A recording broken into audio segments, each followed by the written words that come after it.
সুপ্রিয় শিক্ষার্থী, আসসালামু আলাইকুম। আজকে আমরা আরেকটি নতুন ক্লাস নিয়ে আসছি। সেটা হচ্ছে আমাদের সেই আগের ক্লাসটার ধারাবাহিকভাবে লেকচার 1 এর পার্ট 2।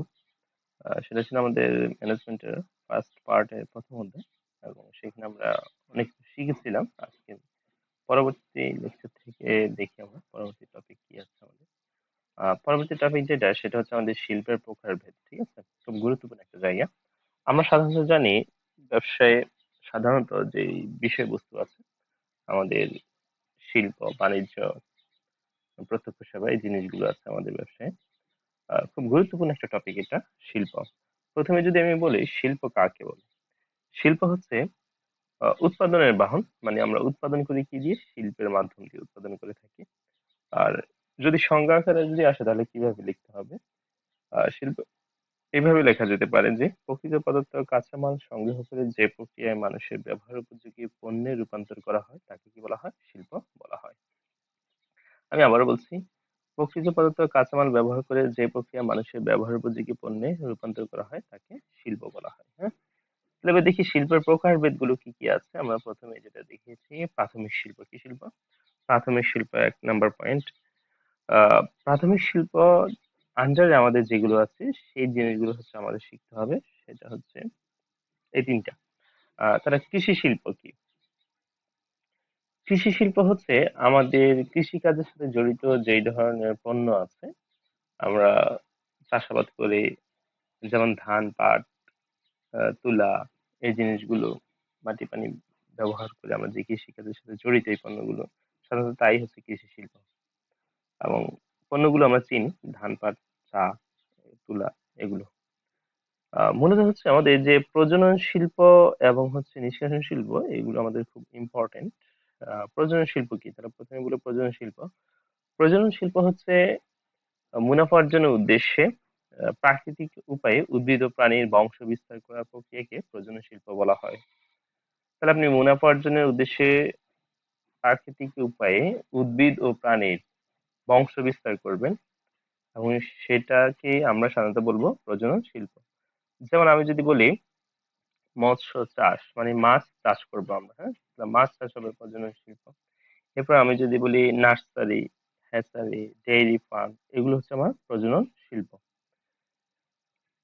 এখন বলতে পারেন স্যার, অনেকে বলতে পারেন যে হ্যাচারি কি? হ্যাচারি হচ্ছে ডিম ফুটে বাচ্চা তৈরি করার প্রক্রিয়া। নিষ্কাশন শিল্প এটা আকার হবে। নিষ্কাশন শিল্প জিনিসটা কি? এটা আরেকটা নাম আছে আমাদের উত্তোলন শিল্প। কি শিল্প? উত্তোলন শিল্প। যে প্রক্রিয়ায় অথবা যে শিল্পের মাধ্যমে ভূমির নিচ থেকে অথবা পানির তলদেশ থেকে প্রাকৃতিক সম্পদ উত্তোলন অথবা আহরণ করা হয় তাকে আমরা কি বলবো? নিষ্কাশন শিল্প।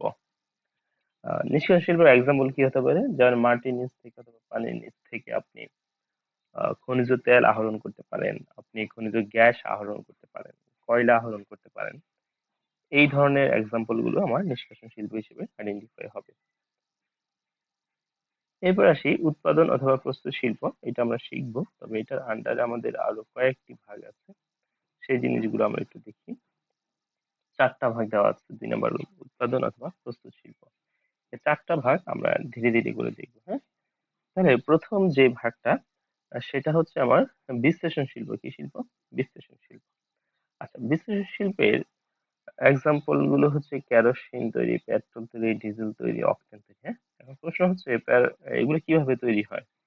এগুলো তৈরি হয় আমার যে ভূমির নিচ থেকে আমি যে নিষ্কাশন শিল্পের মাধ্যম দিয়ে খনিজ তেল আহরণ করেছিলাম, ওই খনিজ তেল মানে তেলের খনির ভিতরেই আমার পেট্রোল, ডিজেল, অকটেন, বিটুমিন এগুলো মিশ্র অবস্থায় থাকে। তাহলে এগুলো উত্তোলন করার পর, এই যে উত্তোলন শিল্পের মাধ্যমে উত্তোলন করার পর বৈজ্ঞানিক ভাবে বিশ্লেষণ করে আলাদা আলাদা পণ্য তৈরি করাকে আমরা বিশ্লেষণ শিল্প বলেছি। আমি আবার বলছি, উত্তোলনকৃত খনিজ তেল অথবা খনিজ সম্পদকে বৈজ্ঞানিকভাবে বিশ্লেষণ করে আলাদা আলাদা পণ্য তৈরি করাকে বিশ্লেষণ শিল্প বলা হয়। তাহলে এখানে আমাদের হতে পারে আপনার বিশ্লেষণ শিল্পের আন্ডারে কেরোসিন তৈরি, পেট্রোল তৈরি, ডিজেল তৈরি, অকটেন তৈরি, এগুলো হচ্ছে বিশ্লেষণ শিল্পের এক্সাম্পল। এরপর আমাদের দেওয়া আছে যৌগিক শিল্প। যৌগিক শিল্পের সংজ্ঞাটা হচ্ছে এরকম: কতগুলো রাসায়নিক পদার্থ একত্রিত হয়ে যদি নতুন কোনো পণ্য তৈরি করা হয় তখন তাকে আমরা কি বলবো? যৌগিক শিল্প বলবো। তাহলে এক্সাম্পল কি কি হতে পারে? এক্সাম্পল হতে পারে আপনার সার তৈরি, এক্সাম্পল হতে পারে আপনার যাবতীয় কসমেটিক্স সামগ্রী, হ্যাঁ, সার তৈরি, সিমেন্ট তৈরি এবং যাবতীয় কসমেটিক সামগ্রী ক্যান বি সিনথেটিক ইন্ডাস্ট্রি। আহ, তার পরবর্তীতে আছে যেটা, সেটা হচ্ছে সংযোজন শিল্প। সংযোজন শিল্প হচ্ছে কতগুলো পার্টস, ইংলিশে বলে পার্টস, বাংলা বলে যন্ত্রাংশ, অনেকগুলো যন্ত্রাংশ একত্রিত হয়ে যদি নতুন কোনো পণ্য তৈরি করি তখন তাকে আমরা সংযোজন শিল্প বলবো।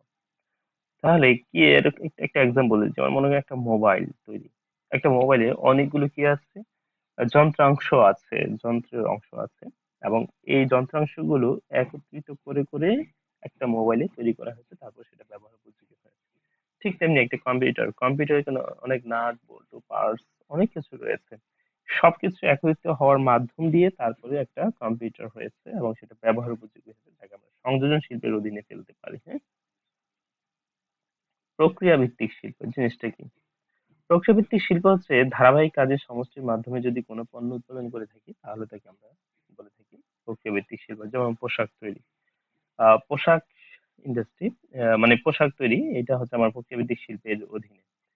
তাহলে পোশাক যে তৈরি করা হয় তুলা থেকে সুতা, সুতা থেকে কাপড়, কাপড় থেকে বিভিন্ন ধরনের পোশাক আমরা তৈরি করে থাকি। তাই ধাপে ধাপে কার্যক্রম সম্পাদন হয়, এই কারণে এটাকে প্রক্রিয়া ভিত্তিক শিল্প নামে আইডেন্টিফাই করেছি। তাহলে আমরা কি শিখলাম? প্রাথমিক শিল্পের অধীনে তিনটা ছিল, উৎপাদন বা প্রস্তুত শিল্পের অধীনে চারটা ভাগ ছিল। এবার আমরা দেখি তার পরবর্তীতে দেওয়া আছে নির্মাণ শিল্প। কি শিল্প? নির্মাণ শিল্প। নির্মাণ শিল্প কি? এই যে এক, দুই, তিন। নির্মাণ শিল্প বলতে কি বোঝানো হয়েছে? নির্মাণ শিল্প বলতে বোঝানো হয়েছে যে শিল্পের মাধ্যমে নতুন নতুন ভূমি, রাস্তাঘাট, কালভার্ট, ভবন তৈরি করা হয় বা অবকাঠামো তৈরি করা হয়, তাকে নির্মাণ শিল্প বলা হয়। যদি আমি একটু পিছনে যাই, লক্ষ্য করবেন আপনারা, আমি যদি আপনাদেরকে দেখাই যে নির্মাণ শিল্পের একটা এক্সাম্পল দিই, যেমন মনে করেন, পদ্মা,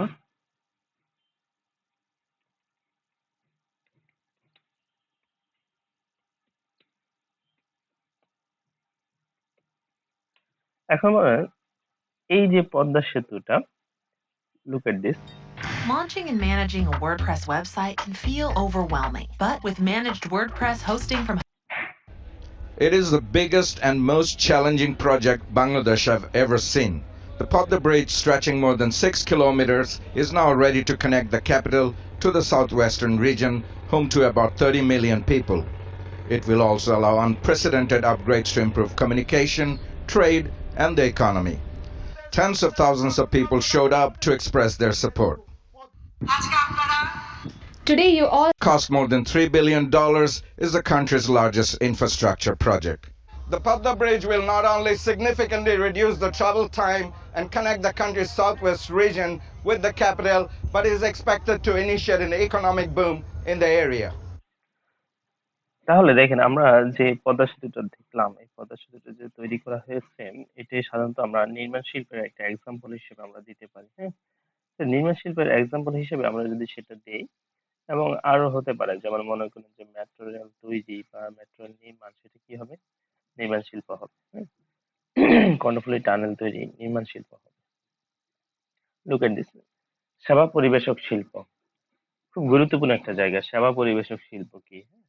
পরিবেশক শব্দের অর্থ হচ্ছে ডিস্ট্রিবিউশন, ইংলিশে যদি আমরা বলি, মানে বন্টন করে দেওয়া। সেবাটা বন্টন করে দিচ্ছি, অথবা এমন কিছু পণ্য আছে যে পণ্যগুলো বন্টন করার মাধ্যমে আমাদের জীবনযাত্রার মান উন্নত হচ্ছে। যেমন মনে করেন যে ওয়াসা, তারা কি করে? পানি সরবরাহ করে। এখন ওয়াসা পানি সরবরাহ করার মাধ্যম দিয়ে আমাদের জীবনযাত্রার মান উন্নত হয় কিনা? অবশ্যই উন্নত হয়। যেমন আপনি ঘরে বসে থেকে পানি ব্যবহার করতে পারছি। আবার মনে করেন যে গ্যাস সাপ্লাই দিচ্ছে, গ্যাস একটা প্রোডাক্ট, এই গ্যাসটা সাপ্লাই দিচ্ছে কি? এই গ্যাসটা সাপ্লাই দিচ্ছে মনে করেন Titas gas distribution company limited, এটা ঢাকার ভিতরে। চট্টগ্রাম হচ্ছে Karnaphuli gas distribution company limited. এই যে Titas gas distribution company limited, এটা গ্যাস পরিবেশন করে দিচ্ছে আমাদের মাঝে, এবং পরিবেশন করার কারণে আমাদের রান্না বান্নার কাজ অনেক উন্নত হয়েছে, সহজ হয়েছে, আরামদায়ক হয়েছে। তাহলে আমি বলতে পারি Titas gas distribution company limited এটা একটা সেবা পরিবেশ শিল্পের অধীনে, এবং Karnaphuli gas distribution company limited সেবা পরিবেশ শিল্পের অধীনে। এবং যদি আমি বলি সেটা হচ্ছে আমাদের কি বলে, আহ, ওয়াসা কোন শিল্পের অধীনে? সেবা পরিবেশ শিল্পের অধীনে আছে। তো এই হচ্ছে মূলত আমার শিল্পের প্রকারভেদ, এবং এর বাইরে শিল্পের আর কোনো শ্রেণীবিন্যাস নেই। তো মূলত আমাদের সিকিউ বলেন, এমসিকিউ বলেন, সিকিউ থেকে এই জায়গা থেকে প্রশ্ন হলে একটু টাফ অনেকের কাছে ধরা, বাট ইজি। বিষয়টা যদি একবার পড়েন না, ইজি মনে হবে, এবং এমসিকিউ এর জন্য অনেক গুরুত্বপূর্ণ একটা জায়গা, সেটা আমরা দেখতে পাবো।